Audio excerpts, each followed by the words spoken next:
You are listening to the Fan Club Podcast, where two polar opposites experience each other's fandoms for the very first time. Hey guys, and welcome back to the Fan Club Podcast. My name is Sarah. This is Matthew. And today is a big day. We are officially caught up with the current MCU. Yes. This is our Black Panther Wakanda Forever episode. It was released on Disney Plus as of yesterday, as of recording. Yes, so it released on February 1st. And we are so excited and so relieved to be caught up. Yes. It felt so overwhelming in the beginning. I mean, but we had to start. We started off with Iron Man 1, and while we were recording, they added. We started the week Multiverse of Madness was released. Within like a week or two, at least. Yeah, so we had everything from Multiverse of Madness to now, or pretty much to Wakanda Forever. Yeah. And we had to play catch up during that entire time. So, a little bit of housekeeping right off the bat before we get into the movie. We got merch.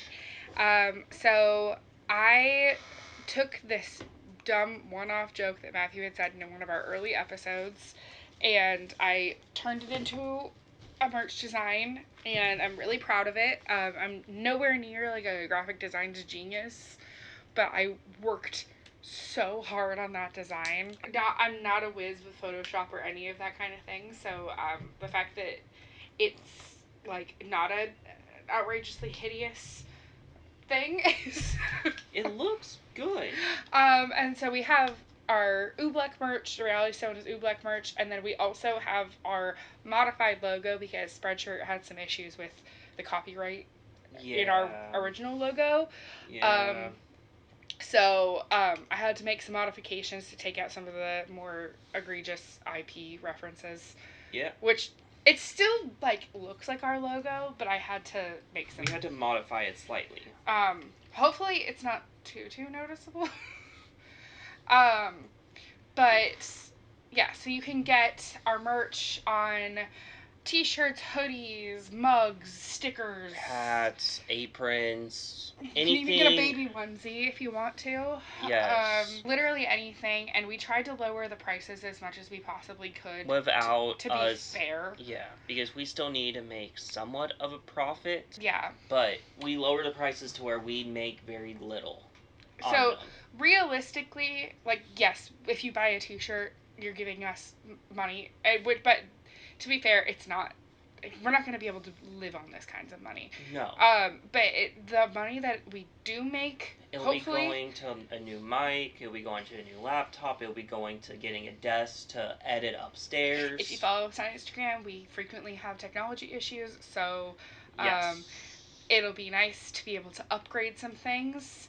Yes, to much nicer and just things. know that like this money is not going to like pay our mortgage or to like buy expensive toys. Like it's specifically to fund the podcast. Yes. And to make it bigger and better and to make the show better for you guys. If you guys would like to buy our merch, that would be awesome.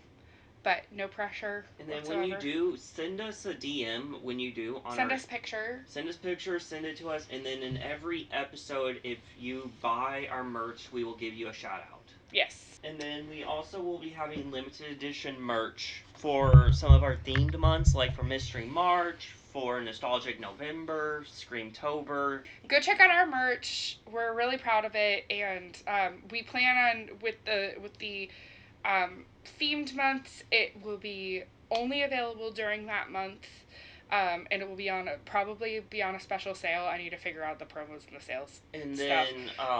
Then, they will only be exclusive to that month, and you will not be able to buy them again. Yes. And they will only be available in like a t-shirt, a hoodie, and like a couple different shirts, like a sticker, or like it'll only be like a handful of items. Yes. So, soon I will be starting a Discord channel where my streaming will be a part of that. The podcast will be the main part of it, where we may do giveaways for some of the more limited edition merch. We've noticed a fair amount of our friends and our podcast network and stuff like that tend to thrive on Discord. And so if you're interested in Discord, I don't understand Discord at all other than like how to type things. So that's gonna be Matthew's baby. Yes. And so, like, I'm thinking, like, maybe for March, we will be doing, like, a giveaway for, like, maybe a shirt or a hat or something to someone or things like that. Yeah. That actually, I would love to do a giveaway of some of the merch. Yeah. If But that's, that would just be for the limited edition merch. Like the Harry Potters. I would the love to sci-fi. do each month. I would love to do one giveaway of like a item of your choosing. Yeah. Anyway, But we'll figure that more out when March happens. so keep your eyes peeled for on the Instagram for new designs, and we're really really excited about it. We should probably... Let's get into Black Panther: Wakanda Forever. Yes. Overall, what were your thoughts? It's not my favorite movie, but there also hasn't really been any that, for me, topped Ant-Man and Thor Ragnarok. For me, I felt like, and to my understanding, this movie was going to be a lot different Yes. before Chadwick unfortunately passed away. Yes. And there's really nothing they could have done to get around all of that. But this movie felt very somber, which I don't expect it to be anything less. Yeah, I understand. I understand that completely. It's just... It just wasn't, there were parts of it that just like... didn't fit. Or it felt like it was too drawn out. Like, the fight scenes were cool, the very few that there were. I just felt like, personally, I think the movie was a little too long. I think It was 2 hours and 40 minutes. That's almost as long as Endgame and Infinity War. I think that they should have paid, personally, I would have loved to see more attention given to, like, Talokan and Namor's backstory. I feel like it was kind of rushed. Yeah. I wish we got a little bit more understanding of who Riri and Ironheart was. She's getting her own... I get it. Or she's getting her own movie. She felt like an afterthought to me. Yeah, I see that. She really did feel like an afterthought. Like, she was just, well, we need to fill in some time. Let's just bring in this hero. And I get that, like, you could probably say that for most people, most side characters' introductions. But here's the thing, like, Bucky didn't feel like an afterthought. Rhodey didn't feel like an afterthought. She didn't feel integral to the plot. No. I mean, if anything, she made the plot more difficult. I mean, and I get that somebody will probably say, like, oh, but she was the reason why, like, everything was put into motion. But, like, I don't think that they utilized her as much as they should have. Yeah, I mean... Because I really liked her tenacity and her spunk, and I really loved how smart she was. And I think that she really could hold her own with a lot of the characters, but they just didn't utilize her enough. In my opinion, it felt like they needed a new Iron Man, and so they brought in Ironheart to be the new Iron Man, if that makes sense. Yeah, and I get that the direction that they're going in, they want, like, the younger generation. We essentially have the core three. Because, like... We have the new core. We have... Because Kate Bishop is the new Hawkeye. Yes. Yelena is the new Black Widow. Yes. Ironheart's the new... Iron Man. She-Hulk is the new Hulk. But, like, Love is the new Thor. And Falcon is the new Captain America. So it's just... So we have the core 6 again. And so this was just the last piece to the puzzle for the core 6. I wouldn't have minded this as much if she wasn't a blatant copy. Yeah. But it didn't... I liked her character, it felt disingenuous. Mm-hmm. And underutilized. Yeah. And I'm sorry if that's an unpopular opinion to everyone. I just don't know a whole lot. I like her. No, I just don't know a whole lot about Ironheart or Wakanda or Black Panther from a comic standpoint. So the movie starts off with the whole cold open is basically a memorial to Chadwick. Yes. My whole thing with that is the Purple Heart. He had it in him.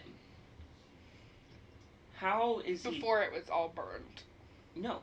it got taken out of him, and then it was put back in him by Nakia. Yeah. So it was put in him in Moonbaku's area. I don't know if that's an intentional plot hole, because they needed to. No, I know that they needed to, but they could have done, in my opinion, something else, like saying he died fighting someone or something. Mm-hmm. I think would have been But it also better, in my opinion. I did really love this kind of through line that Shuri is trying to create a synthetic heart-shaped herb, because it really like makes you that scene where it finally glows and her and Nakia are excited about it. At the end, it makes you really like it was some stakes. Yeah, like there was a lot to it to recreate it, and it added to the tension of the whole movie. Mm-hmm. So I did really like that through line, and I think Shuri is such a genius. Yeah, she's a genius, but she lets her emotions take control. This movie... Well, she's also a teenager. Yes, but this movie is a true movie about grief. Mm-hmm. Much in a similar way that WandaVision was about grief. A lot of it. Yeah. That all of the choices made were because of grief. One of my favorite scenes in this entire movie, just construction-wise, is the Wakandan funerals. Everybody is dressed in white instead of... I love hearing about Wakandan traditions. Mm-hmm. I think that's because largely the MCU has been incredibly westernized. Yes. One exception being Shang-Chi, coming from a lot of Chinese mythology. And Moon Knight. And, yeah. But, like, largely it's been very westernized. Mm-hmm. Very white. And I really... And obviously Wakanda doesn't exist, but it does take inspiration from actual African cultures. And that was one of the things I loved about the first movie. With how much that they not took but used. Was inspired by. Yes. And I don't know enough about... I don't know if some tribes do this with funerals and stuff, but I just... Within the story, I thought that the funeral scene was so beautiful, and I love how it's almost like a celebration in the city. So, and there's music and New food. New Orleans does the same thing. Like, there's this... I know it's in Africa. I don't remember where. It was a video that was going around, I remember, back on Vine. Where it was, like, 4 pallbearers were, like, dancing while holding a coffin. And it's just a celebration of life instead of death. Well, yeah, I mean, I mean, it's like Dia de Muertos. Dia de los Muertos, yeah. Where it's celebration but of I think in the person. Western world, funerals are largely very somber. Yes. And very serious. Yeah. And I love that some cultures really emphasize joy. And, like, obviously we miss the person. Yeah. But we celebrated who they were. Yeah, you're celebrating their life. You're not celebrating their death. And I loved this scene, just, you know, the dancing and the music and the, you know, like... The cheering. Yeah, and it was visually, it was stunning but he as was well. Also their king, but also their god. At the same time. Because the Black Panthers, they're animal spirit. And obviously there was that more somber element with the family and the people who were close to him. Yes. And that's gonna happen. Yes. But I loved the way that the city responded, specifically. Mm-hmm. But he was liked by everyone. Yeah. And then the Marvel logo was a Chadwick tribute. Yes. It was purple. It had all of the Black Panther moments. Which, there isn't that many. And it was silent, noticeably. Yes. I mean, most of them are silent. Most of them have music. Oh, true. My favorite one is still the Loki one, where it's people talking. Was that one Loki? I can't remember. But it actually stopped me in my tracks initially, because I was, like, it was so, like, this, because the people in the MCU are so close to each other. Yes. And it was clear that this movie was a love letter to Chadwick. Yes. And that was so apparent. Yes, it was. And it's not a bad thing at all. No. It's a great thing. Yeah.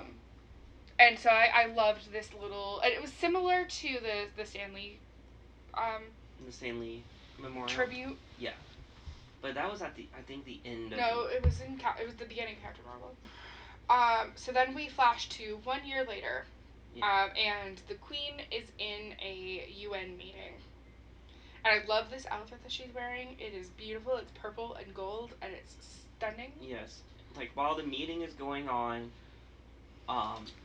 like some mercenaries are raiding a Wakandan outpost. Or an outreach. We think that it's happening at the same time. Yes, it shows it happening. They're like intercut together. Yes.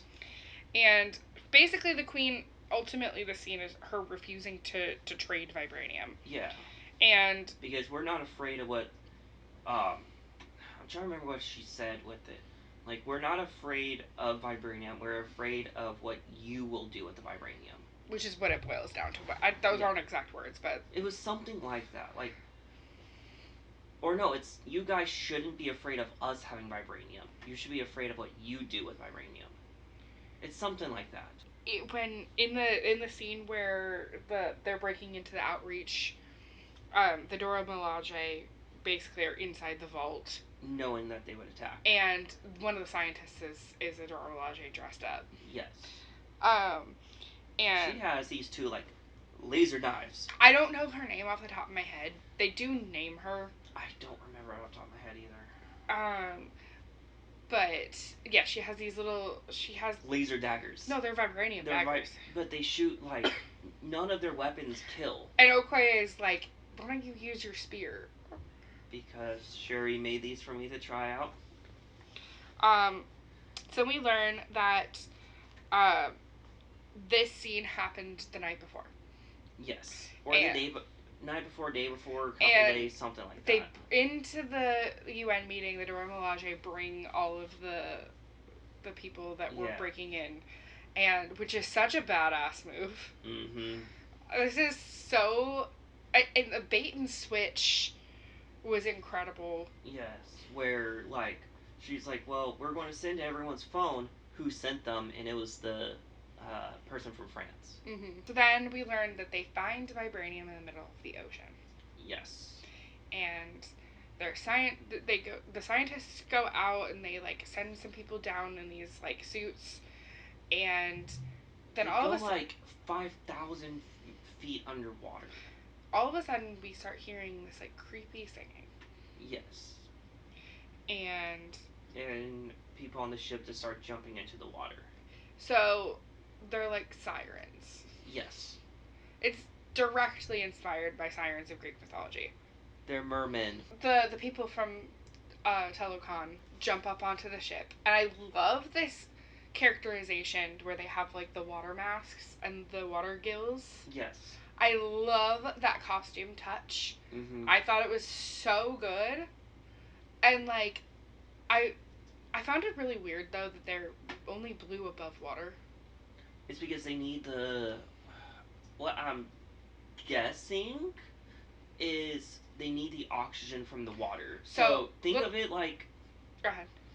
How I was thinking of it, like they were losing... So, you know, like when you can't breathe, you start to turn like blue? Sure. That's what I was thinking more of. Like they needed the oxygen in the water. They weren't getting enough in the air. Or in their little capsules. I made a joke later in the movie that I was like, I didn't know I was watching Avatar: The Way of Water. Fun fact about the woman blue person. Yes. So there was the Lady General one. Yeah, they did an interview, the two like right hand men. Tuma and whatever her name is. Is it Namora or something? Maybe. Anyway, they did a behind the scenes interview, and basically she holds a record for holding her breath underwater for 6.5 minutes. Nice. Yeah, 6.5 minutes. That is bonkers. Like a record in like MCU, or I think she like, I don't think it's a world record, but she like holds a record.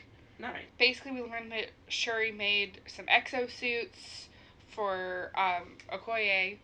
And Okoye hates it. I love her exosuit at the end. I think it's dorky and weird, but kind of cool. The Midnight Angel.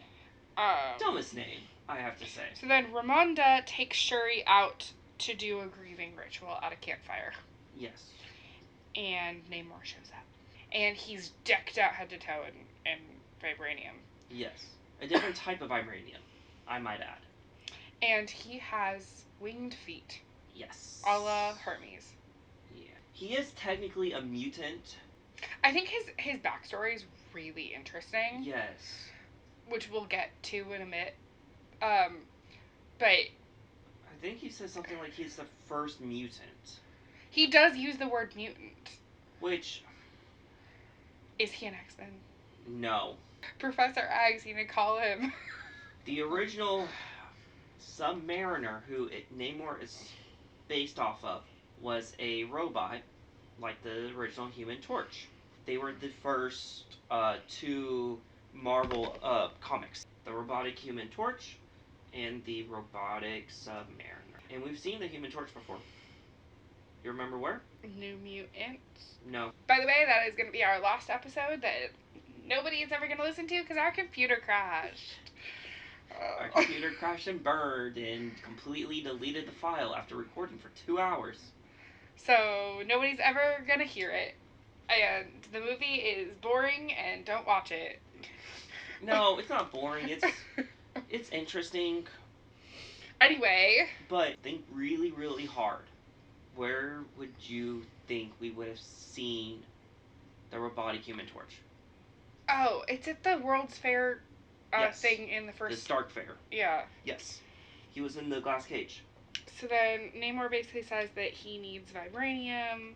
Or that he needs the Wakandans' help to... Or he's going to destroy Wakanda if you don't bring me the scientist. And we get our favorite colonizer. They go see Ross, but not that Ross. Agent Ross. Which I'm like, why'd you name both characters the same? Marvel was running out of names. I mean, look at Peter Parker. A lot of their people have the same first and last letters. Peter Parker. Alliteration is like not an uncommon fantasy.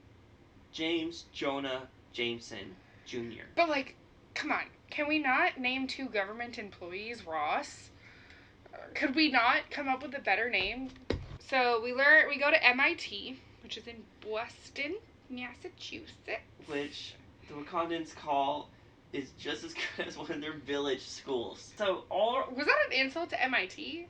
Yes, that their village schools are just their normal village schools are better than MIT. So does that mean all Wakandans are geniuses? So are all Wakandans like Shuri level geniuses, or is she just a one of a kind? Did you see how many scientists there are? We learn that somebody built the vibranium detector. Which should not be possible because vibranium's not an earth metal. So it vibrates differently. And the cool thing is, there's different types of vibraniums, which I'm glad they finally introduced. And we meet Riri. Yeah. And she built this thing as a school project. Oh, to be that smart. She's pretty much just the female Tony Stark. A young, black female Tony Stark. Essentially. I think Ironheart was just also introduced in the comics, I think, like, maybe 5 years ago. They go to a garage, to pick up Riri's laptop, and the feds basically are onto them.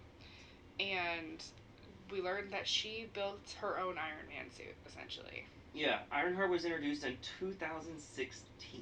She is 15 years old. Well, she's in college in this. Yeah, but in MCU, I mean, she could be 15, but in college. Well, for being a genius. She said 19. Yeah. So, in the comics, at the end of the second Civil War, Tony fell into a coma fighting Captain Marvel. And so Riri decided to continue his legacy as a hero with the guidance of an AI duplicate of Stark. Riri created an improved suit of armor and took up the alias Ironheart. So they're in a chase, and Riri has a very Iron Man moment where she flies up to blast the drone that's following them. Yeah. And it's very reminiscent of, like, Tony flying. For the first time. Yeah. The blue people show up. And completely... Apparently this scene, this bridge scene, Yeah. took 4 months to shoot. Jeez.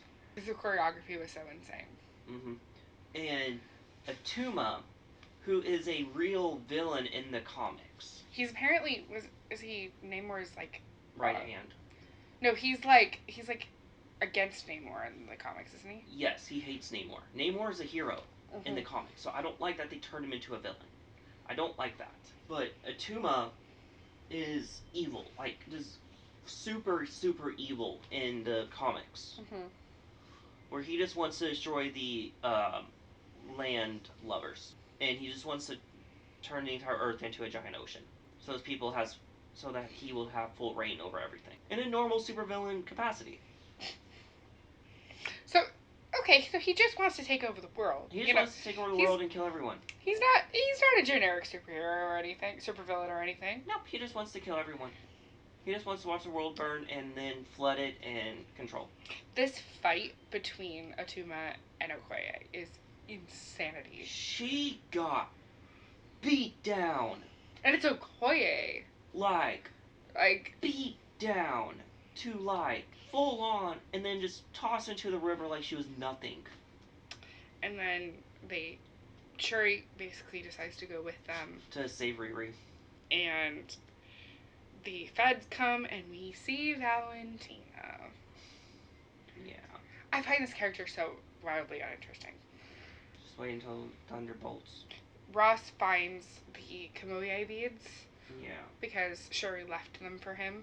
And then Okoye is back in Wakanda and Ramonda is stripping her of all of her titles. Because she should not have taken Shuri. I'm sorry, she should not have taken her. There was no need. I think it was a greater good. No, there was no need to take the princess with you. What greater good would there have been to take the last remaining survivor or family member? I don't know. What would have been where was the thinking process in that? I can't think of a single... Shuri was the one with the information. No information. She and Okoye went to go see Ross to get the information. But Shuri knew Ross. So did Okoye. They all knew Ross. Okay. It just felt like Shuri was... In my opinion, the reason why I didn't like Shuri in here was because she was just acting like a typical teenager. Like, I'm not going to listen to you. I'm going to do what I want. Oh no, my idea didn't work. Now I have to be saved. The queen calls the beads and reaches Ross. Because she was trying to figure out where Shuri was, and the beads were in, Virginia or something. And we learn that Nakia is a teacher in Haiti. Or runs, a school. She's a headmistress. Yeah. Riri and Shuri wake up in a cave. And we learn about the feathered serpent god. Yes. Which is their version... I don't know the name off the top of my head that Talokans use for him. It's I don't want to say it wrong. I'm not even going to try to butcher it. I don't want to say it wrong, so I'm not going to say it. But essentially, he's their best. Yeah, I love all of the different languages in this movie. And if you've noticed... Each language has its own color of the subtitles. Yes. So Talokan's language is blue, the ancient Mayan language is blue. Yeah. Wakanda is purple. I think it's just Mayan. Mayan is a dead language. Essentially. I loved the character, when it would introduce a new place, it would be in that It language. would be in their, yes. I loved that, and I loved hearing all of I loved that Nakia was fluent in Spanish. Mm-hmm. No, they have translator beats. Shuri was able to that's how Shuri was able to talk to Atuma. Take me with her. Was because their beats can, translate. And then we learn Namor's backstory. You want to talk a little bit about that? So, Namor's backstory is... I don't know a whole lot about if this is true to the comics or not. They find the purple herb, or they find the blue herb. So that shows that vibranium, there's different forms of vibranium. It's very reminiscent of the flower entangled. Yes. So there's this fan theory that goes like, so vibranium was made from a meteor. We know that, Mm-hmm. but affected differently. Well, I think Shuri even said in the movie, or somebody did, where it could have been like a piece of the meteor went somewhere else. When the Infinity Stones were created, there was an explosion. There was a vibranium meteor nearby, and it just fell into Earth. And there's different types of vibranium for each that got affected by the Infinity Stones.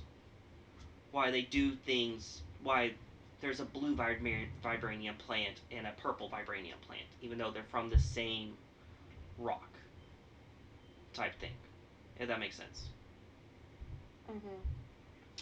So basically, what it boils down to was that The mom didn't want to take it. Then the priest lied, or the doctor, the shaman lied and said like your son's dying if you don't drink this, and everyone drank it, and then they all died. And then they woke up blue, and had to run to the water.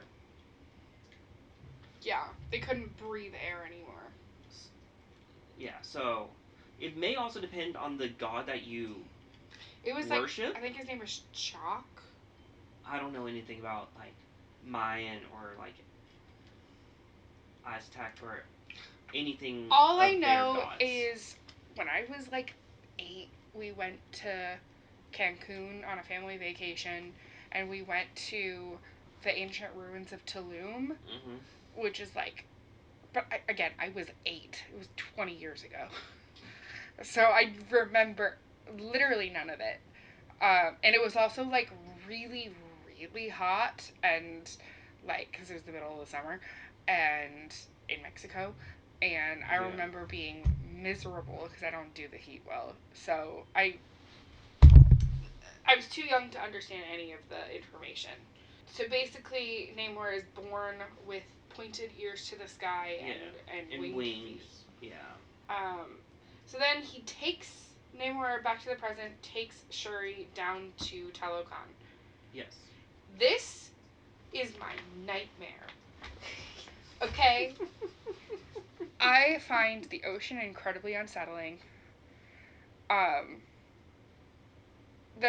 It's too dark and there's too much undiscovered down there. I don't like it. This is horrifying to me. I don't even really like TV shows and movies that like go underwater. It just kind of disorients me and freaks me out. Yeah. I would never in a million years agree to do this. I would. I hated this. I thought that Talokan as a city, and I wish we learned more about their culture and stuff. We might eventually. But I don't the know. underwater aspect of things really freaks me out. Yeah. I know. I did really love seeing like the kids playing the game. Like they were playing like basically their equivalent of like basketball. Yes. Which apparently was an actual ancient Mayan sport. Yes. I loved like seeing the kids playing. I loved just the little bits and pieces of culture that we got. I think that was really sweet. It's a really cool area. So then Nakia is tracking Shuri's earrings. I mean, honestly, I think they should have just. I mean, Nakia pretty much started the war. Essentially, in my opinion. You could say I'm wrong, but she shot the Atlantean. Yeah, I mean, she was the one that killed the girl. Yes, and started the war. Because he wants to go to war with the surface world. And wanted Wakanda to help. Honestly, I think Wakanda should have gone to a war with the world because Wakanda would have won. But it's when the girl, I don't know the name. I don't think they ever said her name. But the Talokan girl, when she dies, like Namor is just like kind of like. He's done. Yeah. Like, then he goes to Wakanda and pretty much blows up Wakanda with water grenades. I love the water grenades. Like, they're so cool. I mean, obviously they killed the queen, but. Yeah. But I mean, the queen sort of. I'm not saying she deserved it. The actors had to have spent the majority of this movie soaking wet. Just the amount of water scenes in this movie. Oh. Just practically. I'm just talking specifically practically. There's so many water... Oh, by the way, I also noticed that the suit that Shuri goes down to Telecon in is the same suit that the scientist at the beginning of the movie died in. Yes. They took the suits. Really freaking creepy. They stole the suits and killed them. That's really freaking creepy. Yeah. Because I don't know if you caught the line, but he says, "Yeah, we have a couple of the suits." So he throws a water grenade, and the Queen saves Riri at the last second, and they... I mean, honestly, in my opinion, saving Riri, what did that help to the story? Right? But I guess she can have her own story now. But they were able to resuscitate... But now Wakanda is left up to Shuri, who, like, scoffs at their traditions, like, doesn't believe in anything to really do with Wakanda. Now their leader is essentially a teenage child. At the end, M'Baku decides to be king. Decides to fight for king. No, he's fighting on her behalf. Because she has to Oh, that's not how I interpreted that. No. She's like, because I think he said on the behalf of the... Shuri has something she has to do, so I'm fighting on her behalf. We'll get there, jumping the gun. But, I think. So, they are able to resuscitate Riri when the Queen dies. Yeah. And then we learned that Valentina bugged the bees. Yeah. Yeah, I really don't like this character. I would say if you've seen Suicide Squad, she's pretty much Amanda Waller. I don't know. I don't know if it's... I didn't like her in Falcon the Winter Soldier either. She's pretty much Amanda Waller from DC. Where she's just this slimy, like, shadow person. And then we learned... So basically Shuri has the bracelet that Namor's mom had. No, that... Given him. Yeah. And so she basically is using the fibers in the bracelet to make the synthetic herb. Yes. And then her and Nakia basically her and Riri basically figure out that they need to dry Namor out. Yes. You want to talk about that? Because he gets his powers from water. Even soaking into his skin. Yes. Um, Which is cool, but also very useless if you live in a hot climate. And he lives in Mexico. But he lives in water. I know, but it's humid. This is true, but he would thrive in Florida. He would die in Texas. You'd die in Arizona. Oh my gosh, Arizona, New Mexico. He would just step out and just go plop. She was able to make the herb glow, and because she had to recreate it from her brother's DNA. Yeah. And then they had to figure out what part was her brother's DNA and what part was the flower. They do the ritual, and she goes into the ancestral plane, and she sees Killmonger. Because the ancestral plane, she doesn't get to choose who she sees, and so she's mad that it's not like her mom or her brother. Yeah, it's whoever is the closest to her, or not closest to her, but same type of person. I guess the ancestral plane decides who she needs. No, what she needed was her mom. But she got Killmonger because Killmonger aligned more with how she was feeling at that time. But she eventually did see her mom. So then she becomes the Black Panther. Basically, he says, like... Are you going to be like your brother who's too noble, or are you going to be like me who is too brash? And take care of business. And she becomes the Black Panther. She's like, it didn't work. Who did you see? And she says, I didn't see anyone. And then she just punches one of the suits, and the suit goes flying across the room. And... they lure Namor to the middle of the ocean. Yes. With another vibranium detector. A fake vibranium detector that has sonic blasts in it. They capture him, and it's basically a sauna ship. Yes, let's just go with that. It's a sauna ship. But wouldn't his sweat cool him off? This is the whole point, biologically, of sweat, is to cool you off. Wouldn't the water in him still cool him off?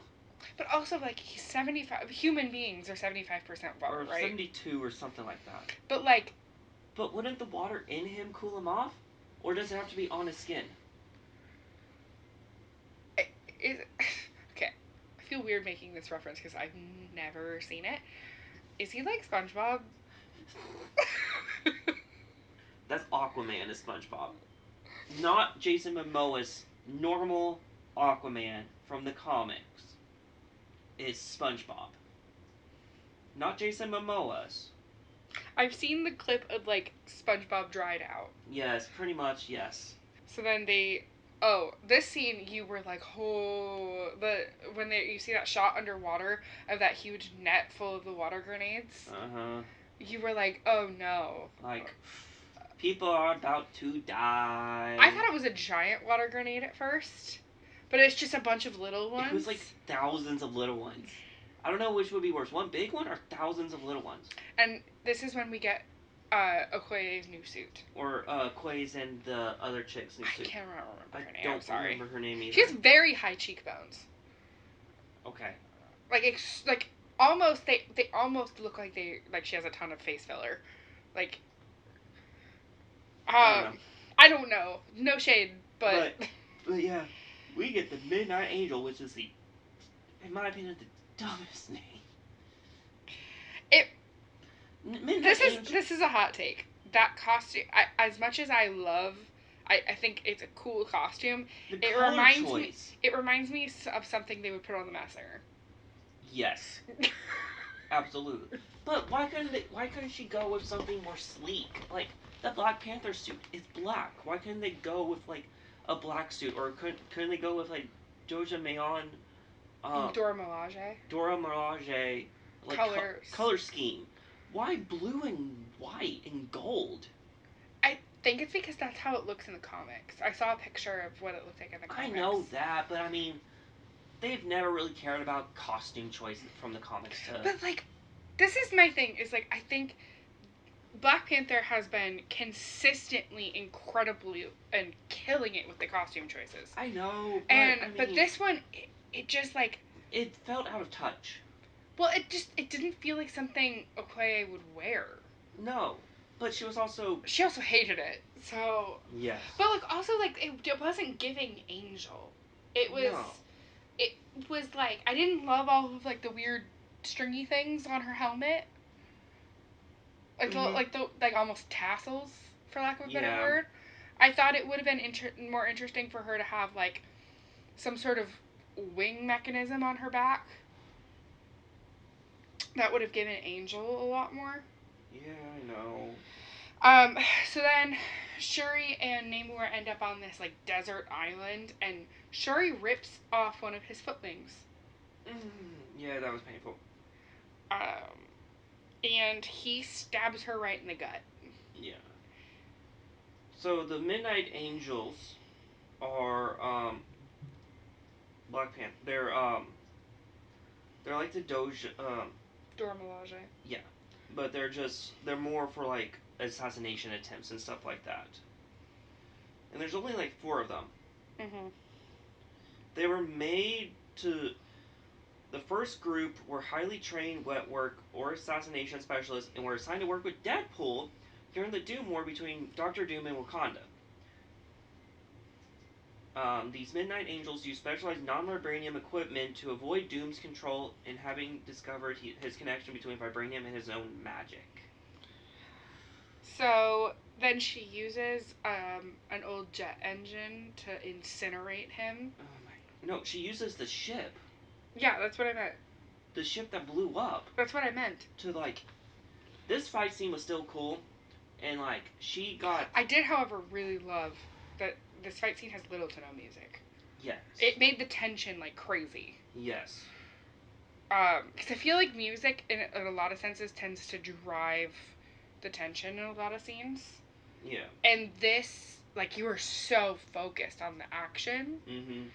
And not on the overarching. Like, it really kept the tension up. Yes. And then when he stabbed Shuri in the gut with the spear, and she saw her mom. Yeah, and she realizes their connection. Yeah. And that it really boils down to grief. And, like, they're both enacting revenge plots, and she basically asks him to yield. After blowing him up. Yeah. And she says yield, and he says yes. So then they go back to Wakanda and they plant the blue herb. No, they recreated the purple. They made more synthetic. Got it, okay. And planted them so that the synthetic one is still made out of vibranium and flower material, so it'll regrow where they planted. And she fixes Riri's car that got destroyed in the bridge scene. Yes. So, okay. So kind of what I was going to say earlier that I completely forgot until just now. Why didn't they have a big celebration for the Queen Mother when she died? Maybe in universe they did, but they just didn't want to show another scene of it. Maybe, but it seemed... So I think M'Baku is going to be her right hand. Yeah. Like, you know, like how the Queen Mother had one of the elders as, like, her right hand? Yeah. I think he's going to be hers. Yeah, I don't doubt that. But again, with, like, the whole tradition with... So, did people have to fight the Queen? Because the Queen's not going to win a fight. Neither is Princess Shuri. They're not going to win a fight. Because neither one of them are really fighters. I love this waterfall scene, though. I loved the waterfall scene in the first one. I think... It was so beautiful. With it, I think they changed the rules to where they could get someone to fight for them. Because M'Baku doesn't want to be king. He doesn't. Because he's partners with the Black Panther. He's partners with them now. Like the other tribal. He basically has all the power without, like, the responsibility, really. Yes. And so he's back in with the group. And so I think he just fights with them. And because I know him and T'Challa were friends after he rejoined their group. So M'Baku basically is fighting in her stead because she's not. But that's usually people don't send someone to fight. Usually it's just more of like a traditional thing. But usually people don't fight in it. And we learned that Ross was arrested. Yes. And Okoye goes and frees him. And Shuri goes to see Nakia. In Haiti. And she finally burns her funeral clothes. Is it hers, or was it the one at T'Challa's, or was it the one at her mom's? I think if they just have standard funeral clothes. Okay. Because or did she wear both? She didn't want to burn them earlier, but when you look at it as the whole movie as a whole, she didn't like it. She needed them again. Yeah. And then we learned that Nakia and T'Challa had a son. Yes, which is why she left. And his name is Toussaint. Or his Haitian name is Toussaint. And we learn that his real name is T'Challa. Yeah. And he knows all about his dad, all about Wakanda, and it's like so sweet. But T'Challa didn't want him to be king. Yeah. He didn't want him to have that burden. She took him away from all of the crap. Yes, and Shuri asked did the Queen know, and she said yes. She would visit him a lot. It's so sweet, this scene, and Shuri is crying, and she's finally able to grieve. Mm-hmm. And then the movie ends. And then the end scene credits. The end scene credits is the sun thing. Yes. So overall, what do you think? I preferred the first Black Panther over the second one. So do I. But that's just because Shuri and Okoye sort of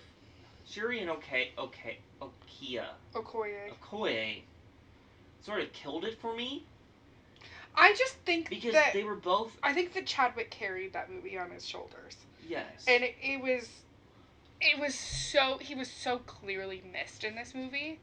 It really makes me curious what the original plan for the second movie was. I think it was still going to be Namor, but they had to change it for his death. I think Namor was still going to be the villain, but they just had to change who the Black Panther was. Yeah, if that makes sense. Obviously, that's the more desirable outcome. Yeah. That somebody didn't have to pass away. But I really am interested to see in a parallel universe. A what if? Yeah. And with that, we are officially caught up on the MCU. and we get to watch Ant-Man alongside all of you. Yes. And it's very exciting for us that we finally, got to this point. Yes. We're very excited for the new chapter of the podcast. And we are officially done with Phase 4 of the MCU. Mm-hmm. Don't worry, we will be covering Guardians 3 and Marvels. Yeah, we'll be doing everything else with it. But MCU only releases 4 movies a year. So we don't want to be a podcast where we only do an episode every couple months. Personally, I think that some of our other friends do some really interesting discussion episodes that these guys will have way better ideas than we will ever have. So if you want a solely Marvel podcast, go to Earth 884 or Mr. Marvel's Minutes or... Yeah. Anybody else, there's a couple others too. We will still be doing Marvel stuff, but we will be also trying, because we need to, in June we'll be covering Deadpool and Spider-Verse. We will be covering other Marvel stuff throughout the year that's not technically MCU based, like Deadpool 1 and 2 And we will cover the X-Men on the Patreon eventually, and the Tobey Maguire Spider-Man's out on the Patreon. Eventually. All those will be eventually. So, yeah. Next week, we will be doing our MCU sorting episode. Not sure if that will be coming out on the 13th or the 20th right now. Just depends on... Because that one's going to be heavily visual that we'll have to make, and that will probably take several hours to do. Yes. So, we'll see y'all next episode, and, yeah, have a good day. Bye.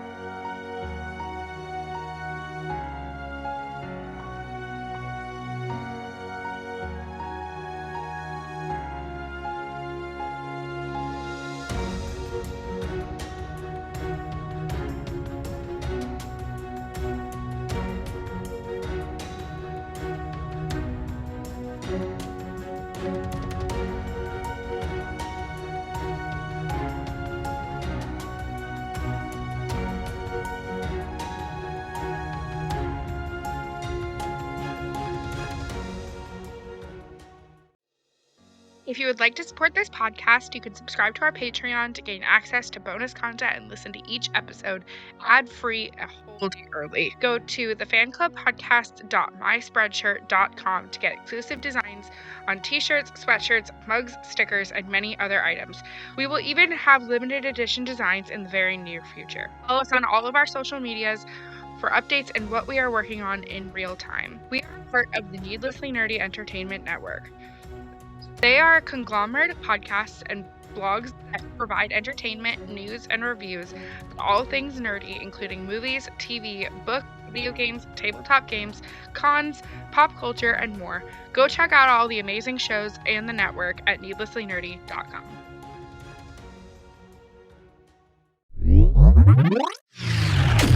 The Needlessly Nerdy Podcast Network, your source for all things nerdy. www.needlesslynerdy.com.